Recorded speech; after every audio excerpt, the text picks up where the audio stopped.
नमस्कार दोस्तों, मैं कुलदीप कुमार अपने यूट्यूब चैनल सदाबहार 12 स्टडी पर आप सभी का स्वागत करता हूं। आशा करता हूं आप सभी लोग अच्छे होंगे, स्वस्थ होंगे। हम इस टॉपिक में संज्ञा का टॉपिक लेकर के आए हैं और आप सभी लोग जानते हैं कि हम टॉपिक वाइज हिंदी पढ़ा रहे हैं इस समय, क्योंकि हिंदी हमारे परीक्षा की दृष्टि से बहुत ही महत्वपूर्ण है और हिंदी में हमें पूरे के पूरे क्वेश्चन आंसर सही करने चाहिए, जिससे आपका स्कोर बहुत ही अच्छा हो। तो चलते हैं अपने टॉपिक संज्ञा की तरफ। चलने से पहले आप लोगों से एक गुजारिश है कि आप लोग हमारे चैनल को लाइक और सब्सक्राइब जरूर करें, जिससे आपको आने वाली वीडियो का लिंक आसानी से प्राप्त हो सके। तो पहली बात तो हम ये समझ लेते हैं कि संज्ञा कहते किसे हैं। संज्ञा से हमारे बहुत प्रश्न आते हैं, संज्ञा सर्वनाम विशेषण, इससे बहुत प्रश्न आते हैं। और हमारा जो वीडियो जिसने हमारा वीडियो ना देखे हो पीछे वाले, वो जा करके देख लें, तो हमारे आगे वाले टॉपिक पर आएँ और तो हमारा आगे वाला टॉपिक बहुत ही अच्छी तरीके से समझ में आएगा। क्योंकि पीछे वाले वीडियो जब आप देखेंगे टॉपिक वाइज, तो आगे वाला वीडियो बहुत ही अच्छी तरीके से समझ में आएगा। तो जानते हैं संज्ञा कहते किसे हैं।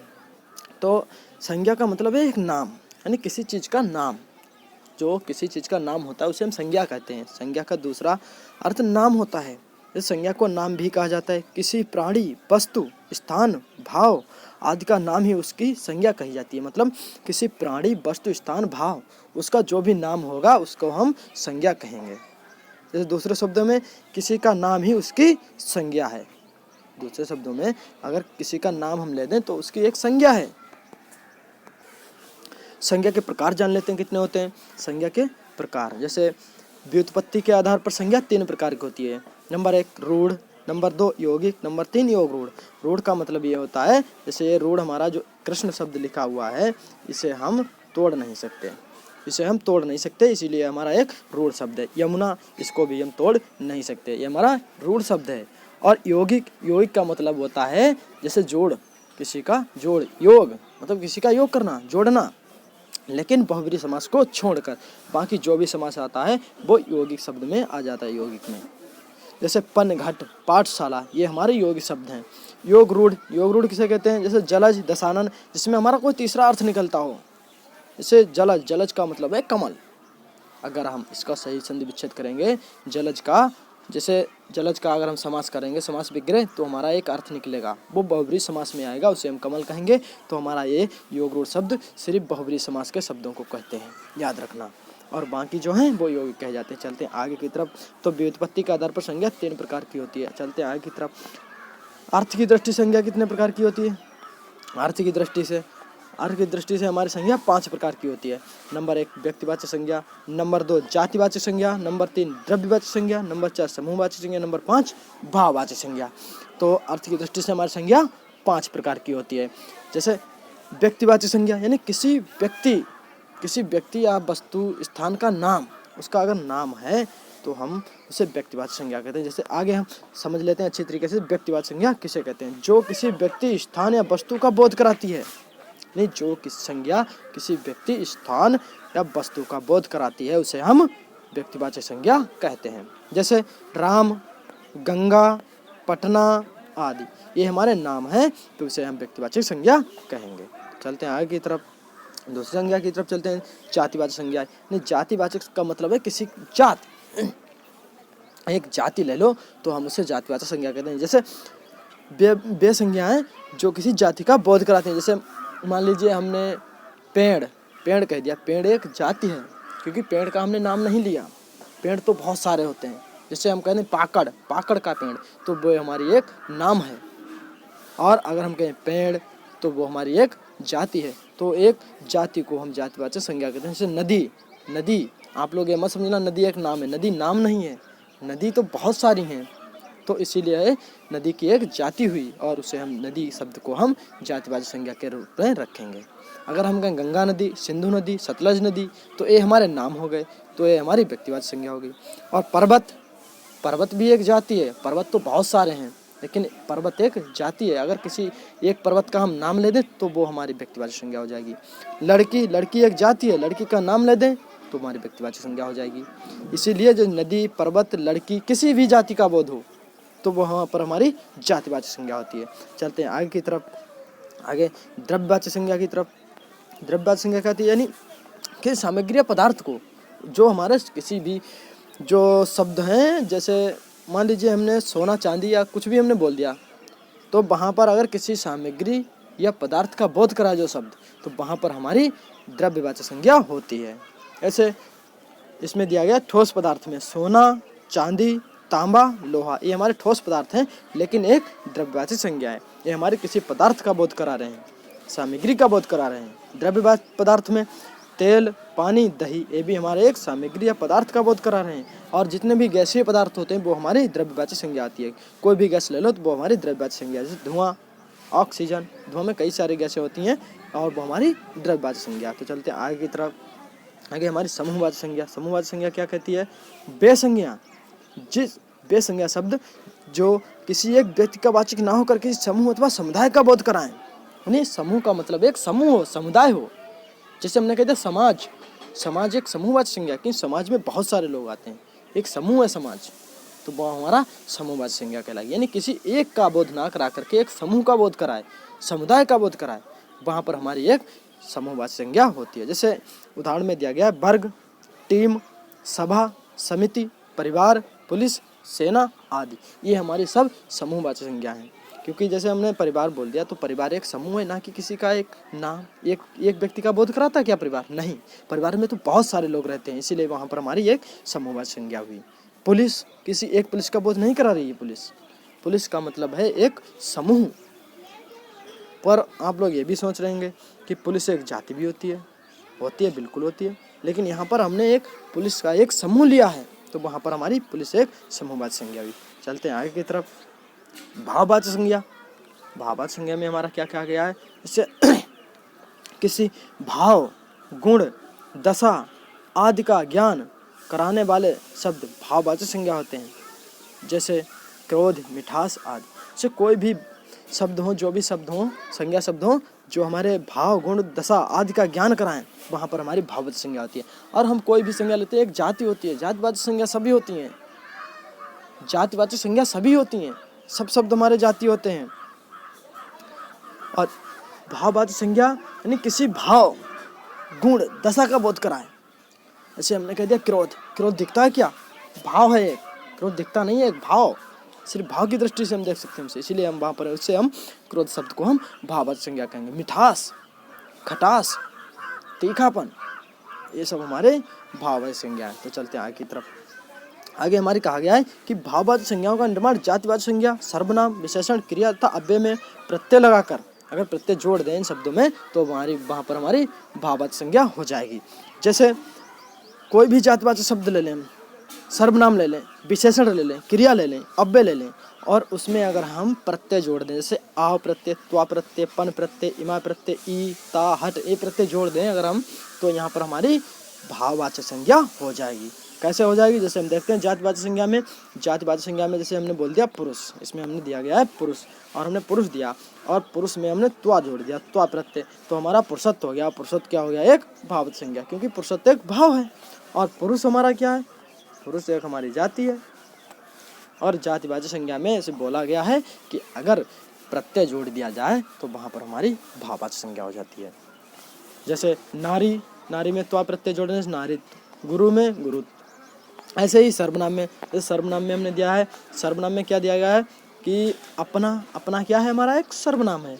निज क्या है? एक सर्वनाम है। मम क्या है? एक सर्वनाम है। और अपना में हमने अपनत्व जोड़, अपना में हमने त्वा प्रत्यय जोड़ दिया, अपना में हमने त्वा प्रत्यय जोड़ दिया, तो हमारा हुआ अपनत्व। अपनत्व क्या हुआ? हमारा भाववाचक संज्ञा। निज में त्वा निजत्व, मम में ममत्व, ये हमारी भाववाचक संज्ञा होगी। ऐसे ही विशेषण में सुंदर, यानी विशेषण का मतलब है किसी विशेष की विशेषता बताए, उसे हम विशेषण कहते हैं। जैसे राम बहुत सुंदर है, तो राम एक विशेष है, और सुंदर क्या है? हमारा विशेषण। अब बहुत क्या हुआ? हमारा प्रविशेषण। जैसे सुंदर शब्द जो है हमारा, ये एक विशेषण है, और वहाँ पर कहा गया है कि अगर विशेषण में प्रत्यय लगा दिया जाए तो हमारी भाववाचक संज्ञा बन जाती है। जैसे सुंदर में ता प्रत्यय लगा दिया, ता, तो हमारा क्या हो गया? ये सुंदरता, इसीलिए हमारा भाववाचक संज्ञा हो गया। वीर, वीर एक विशेषण है, वीर में ता प्रत्यय लगाने से वीरता शब्द हुआ, और वीरता क्या हुआ? हमारा भाववाचक संज्ञा। भोला में भोलापन, यानी पन प्रत्यय लगा दिया तो हमारा भाववाचक संज्ञा। चलते हैं आगे की तरफ। ये संज्ञाओं के विशिष्ट प्रयोग, संज्ञाओं के कुछ ऐसे विशिष्ट प्रयोग होते हैं जिन्हें समझने में थोड़ी प्रॉब्लम होती है। जैसे यहाँ पर कहा गया है कि व्यक्तिवाचक संज्ञा का जातिवाचक संज्ञा के रूप में परिवर्तन, यानी व्यक्तिवाचक का जाति में कैसे परिवर्तन होता है। जैसे यहाँ पर कहा गया आज के युग में हरिश्चंद्रों की कमी नहीं है। यहाँ जो पहले हमारे राजा हरिश्चंद्र थे वो तो एक हमारा व्यक्ति ही था, इसलिए वो हमारी एक व्यक्तिवाचक संज्ञा है। अगर हम राजा हरिश्चंद्र कहें तो वो हमारी एक व्यक्ति ही थे और वो हमारी व्यक्तिवाचक संज्ञा है। और यहाँ पर कहा गया आज के युग में हरिश्चंद्रों की कमी नहीं, तो हरिश्चंद्रों मतलब हरिश्चंद्र व्यक्ति का नाम ना होकर एक जाति का बोध करा रहे हैं, यानी बहुत हरिश्चंद्र, यानी बहुत ही अच्छे लोग, सत्यवादी लोग, उनको सबको हमने हरिश्चंद्रों की श्रेणी में रखा है। इसलिए यहाँ पर जो हरिश्चंद्रों शब्द है वो हमारा एक जातिवाचक संज्ञा के रूप में किया गया है। ऐसे ही देश को हानि जयचंदों से होती है, यानी देश को हानि जयचंदों से होती है। जयचंद एक ऐसा दुष्ट था, उसका एक नाम है जयचंद, वो हमारा एक व्यक्ति था, लेकिन यहाँ पर जयचंदों से हानि होती है, मतलब जयचंद एक बुरी श्रेणी है, यानी जयचंद का एक जाति परिवर्तन किया गया इसमें, यानी रखा गया जयचंदों से हानि होती है देश को, तो बहुत सी जयचंद हो जाएंगे, बहुत ही व्यक्ति हो जाएंगे ऐसे बुरे व्यक्ति, उनको हमने जयचंद कहा है। तो यहाँ पर हमारी जयचंदों में जातिवाचक संज्ञा है। तो चलते हैं आगे की तरफ। आगे हमारा रखा गया है जातिवाचक का व्यक्तिवाचक संज्ञा के रूप में परिवर्तन। यहाँ पर ऊपर कहा गया था हमारा कि जो व्यक्तिवाचक था जातिवाचक में परिवर्तन, यहाँ पर जातिवाचक संज्ञा क्या व्यक्तिवाचक संज्ञा के रूप में परिवर्तन। जैसे गोस्वामी जी ने रामचरित की रचना की, गोस्वामी जी ने रामचरित की रचना की, तो यहाँ पर जो गोस्वामी शब्द है ये हमारा एक जाति है, यानी गोस्वामी एक जाति होगी भाई। किसी से भी हम गोस्वामी, जो अच्छे अच्छे स्वामी थे उन्हें स्वामी सबको कहते हैं, तो वो हमारी एक जाति है। लेकिन यहाँ पर इन्होंने कह दिया रामचरित की रचना की, अगर हमने कह दिया रामचरित की रचना की तो हमारा गोस्वामी कौन हो गया फिर तुलसीदास। तो यहाँ पर गोस्वामी जो है जातिवाचक संज्ञा ना होकर के, गोस्वामी को किसी जाति का ना होकर के एक व्यक्ति का वर्णन कराया गया है, नहीं तुलसीदास का बोधक है यहाँ पर गोस्वामी, तो गोस्वामी एक यहाँ पर व्यक्तिवाचक संज्ञा हुई। पंडित जी भारत के प्रधानमंत्री थे, यानी पंडित जी, पंडित तो एक जाति होती है सभी लोग जानते हैं, लेकिन यहाँ पर कहा है भाई भारत के प्रथम प्रधानमंत्री थे, तो सभी थोड़ी थे एक ही थे, वो कौन थे जवाहरलाल नेहरू। तो पंडित जी सिर्फ यहाँ पर जवाहरलाल नेहरू के लिए प्रयोग किया गया, इसीलिए यहाँ पर हमारा जो पंडित शब्द है वो हमारा व्यक्तिवाचक संज्ञा है। तो चलते हैं आगे की तरफ। आगे हमने संज्ञा से कुछ संबंधित कुछ महत्वपूर्ण प्रश्न लिए हैं जिससे आप लोग समझ जाएं कैसे संज्ञा से प्रश्न बनते हैं और कैसे नहीं बनते हैं, कैसे करने चाहिए। तो देखते हैं कौन से प्रश्न हमने लिए हैं। तो प्रश्न हमारा पहला है, व्यक्ति, वस्तु, स्थान, भाव या विचार के द्योतक शब्द को क्या कहते हैं। द्योतक शब्द का मतलब है अगर इसका हम नाम ले दें, वस्तु का, किसी का, स्थान का नाम ले दें, तो उस नाम को हम क्या कहते हैं, संज्ञा कहते हैं। अच्छी तरीके से बता चुके हैं। चलते हैं आगे की तरफ। और आप लोगों को ये जो सर्वनाम है, विशेषण है, विशेष है, ये भी हम बहुत अच्छी तरीके से अगले टॉपिक में समझाएंगे। आप लोग हमारा वीडियो सिर्फ निश्चिंत होकर के देखते रहें, बहुत ही अच्छी तरीके से समझाएंगे। जैसे यहाँ हमने पीछे समझाए, पीछे हमने संधि ली, वर्णमाला ली, हमने संधि हमने तीनों प्रकार की अच्छी तरीके से समझाई और बहुत ही अच्छी टॉपिक समझाए हैं। इस टॉपिक में संज्ञा हमने समझा दी, अगले में सर्वनाम लाएंगे, विशेषण लाएंगे, ऐसे ऐसे हम आपकी हिंदी पूरी कंप्लीट करा देंगे और आप बहुत ही अच्छा नोट्स बना के तैयार कर लें और हिंदी से बाहर से कुछ भी नहीं आएगा। चलते हैं आगे वाले क्वेश्चन की तरफ। क्वेश्चन कह रहा है, स्त्रीत्व शब्द में कौन सी संज्ञा होती है। स्त्रीत्व, स्त्रीत्व में हमने आपको बताया कि अगर किसी जातिवाचक संज्ञा में अगर हम प्रत्यय जोड़ दें तो वो हमारी कौन संज्ञा होती है, भाववाचक संज्ञा। जैसे स्त्री, और वहाँ स्त्री हमारा क्या है, एक जातिवाचक संज्ञा है, एक हमारी जातिवाचक संज्ञा है। अगर हम इसमें त्वा प्रत्यय जोड़ दें तो हमारा स्त्रीत्व, और वहाँ पर हमने बताया था आपको ऊपर वीडियो में कि अगर जातिवाचक शब्द में, सर्वनाम में, विशेषण में, क्रिया में, अव्यय में अगर हम प्रत्यय जोड़ दें तो वो हमारी भाववाचक संज्ञा हो जाती है। तो हमारा राइट आंसर हुआ ऑप्शन नंबर सी, भाववाचक संज्ञा। चलते हैं नेक्स्ट क्वेश्चन की तरफ। नेक्स्ट क्वेश्चन हमारा कह रहा है, सूर्य शब्द का स्त्रीलिंग क्या होगा। कभी कभी पूछ देता है पेपर में कि स्त्रीलिंग पुल्लिंग शब्द दे देता है और पूछता है कि इसमें कौन सा शब्द होगा, पुल्लिंग होगा, स्त्रीलिंग होगा, कौन सा होगा।